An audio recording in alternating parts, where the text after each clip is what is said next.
ওনার সাথে আমার বন্ধুত্ব ছিল, আমি নির্বাচন করছি, আমি নির্বাচনকে কেন্দ্র করে ওনার লোকেরা আমার গায়ের পরে হাত তুলছে।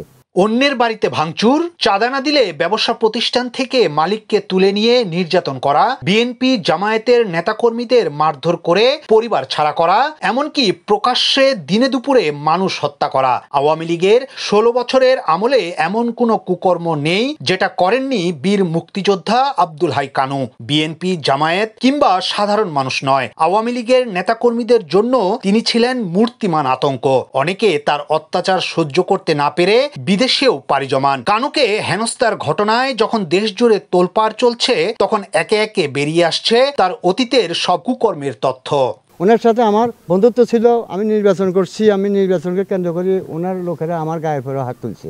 কি হয়েছে না হয়েছে তখন মিডিয়াতে আর কি কয় মোবাইলেও ভাইরাল হয়েছে।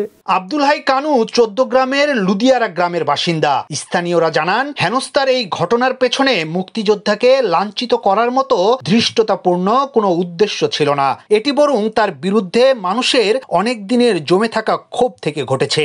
তারা এও বলছেন, মুক্তিযোদ্ধা হিসেবে যিনি এখন মানুষের সিম্পিতি পাচ্ছেন, তিনি আর তার ছেলে বিপ্লব আওয়ামী লীগ সরকার আমলে স্থানীয় সরকার নির্বাচনে ভোট ডাকাতি, সংঘর্ষ সহ বহু অপরাধের ঘটনায় সরাসরি জড়িত।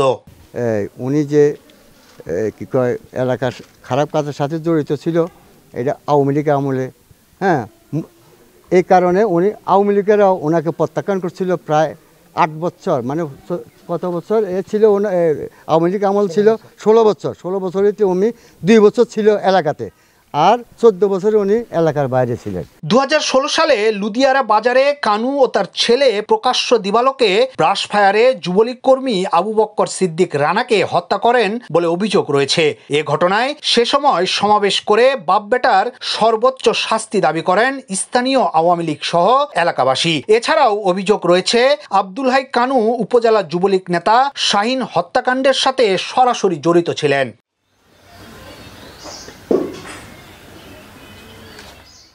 কানুর বিরুদ্ধে হত্যা মামলা সহ কমপক্ষে ৮টি মামলা চলমান। টানা ২ বছর জেল খেটে গত ৫ আগস্টের কিছুদিন আগে তিনি জামিনে বের হন। তার ছেলে বিপ্লবও একাধিকবার জেল খেটেছেন। এর আগে বিভিন্ন অপরাধের সাথে জড়িত কানু এলাকার মানুষের পা ধরে ক্ষমাও চেয়েছিলেন। এরপরও নিজের চরিত্র পাল্টাননি তিনি।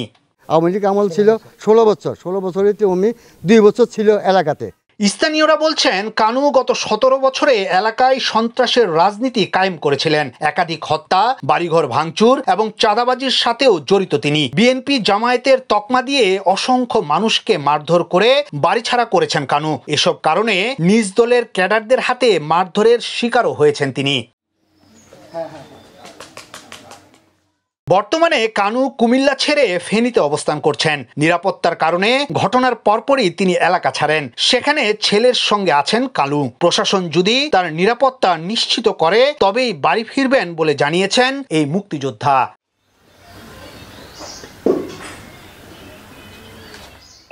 ইয়াসিন আলী, সোনালী নিউজ, ঢাকা।